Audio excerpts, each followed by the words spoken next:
Um, it's the first time I've gotten emotional since I started politics. Thank you. That's all right. Don't but worry about it. I will say, if you make your parents proud, then I know that I'm fine. And sitting with you is incredible. Being in the White House is incredible. Being on television is cool. Meeting your president of the United States, who I talk to a lot, very cool. But it's never going to be a little girl with a dream, you know? Well, that's kind of a pessimistic view. You don't seem like a pessimist, but then to have that view, that's kind of a pessimistic point of view. To say there will never be anything that will measure up to what you had. He says the girl who's sitting with Dr. Phil. I have a quote from you here. You said, "I was severely bullied in middle school." It's true. You said this to Boca Life magazine. "I was 4'2", had buck teeth and a crazy blonde afro. I was captain of the math team. There was definitely a bit of bullying and no one wanted to date me."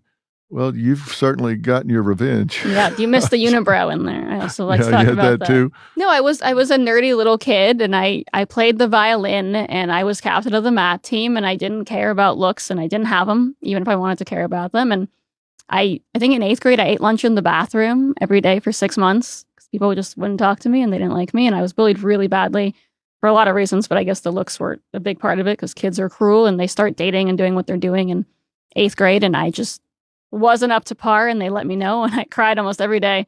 Well, you certainly blossomed. When I prayed a lot. When did that happen? So like I said, I was supposed to go to the Olympics, the 2014 Olympics. I was a competitive figure skater my whole life, and I tore my ankle. I tore 3 ligaments, 2 tendons, snapped my Achilles. Like, my skating life was over. And we were in Florida at the time training, and we ended up moving back home to New York, and I was in a giant green cast from my toes up to my thigh for about 9 months. I was virtual schooled. I had no friends. I knew nothing. And I was this little girl who just wanted to get her cast off and like get asked out on a date by a guy or like make a friend or whatever it was. And I prayed really hard. It's embarrassing to say I actually prayed to God to just look better because that's all I wanted because everything was taken from me. And I just wanted to be a normal teenage girl. And I got my cast off. I guess your body goes through a lot of things as a young athlete, especially like a gymnast or a figure skater. So because I wasn't training, I think I gained like 50 pounds. I grew about 9 or 10 inches probably in a year. Just my body, everything changed. And I guess God was looking out. And I got discovered by Wilhelmina that summer, basically, by a photographer in Central Park. And yeah, the rest is history. Yeah. What do you focus on now?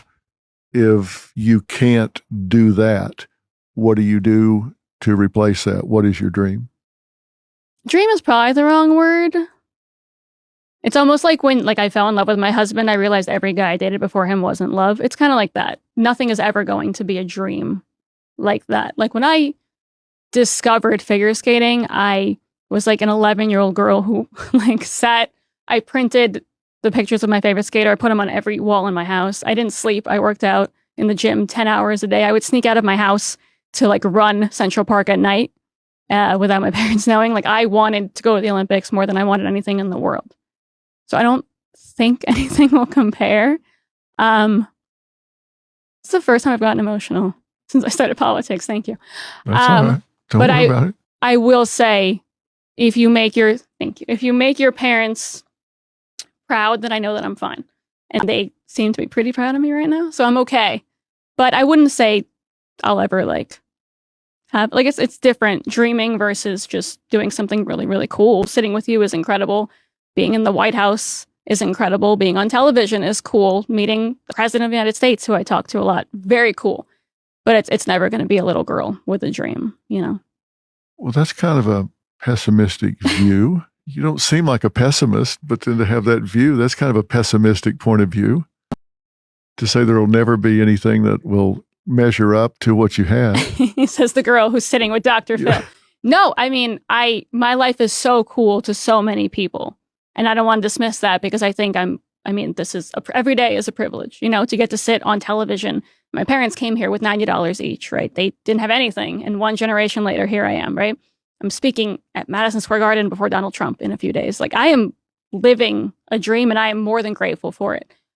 I don't know if I'll ever feel the same way as when a little girl falls in love with it's just it's special. Mm-hmm. Also, I'm yelled at all the time and people are mean. And the world's a lot harder when you're an adult versus a 10-year-old girl who wants to go to the Olympics. So yeah.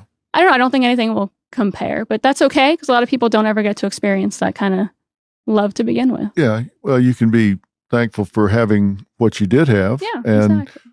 Who knows? You may have a 10-year-old daughter that you're coaching up to be a figure skater. And trust me, I was an athlete all my life, and I never had as much anxiety or joy as when my boys became athletes, and I was watching them instead of doing it myself. Right. I fear they're not. My mom is a very, very famous concert pianist. And my whole life, I played violin. My brother played cello. That's all she wanted, obviously. And it did not work out at all. We both became athletes. I fear it's going to be the same thing. My daughter's going to pick up the violin or something, and I won't be involved. And you know what? That'll be wonderful. As long as she's happy. Yeah, exactly. Yeah. When you see her doing whatever she does or him doing whatever he does, you'll be thrilled to death.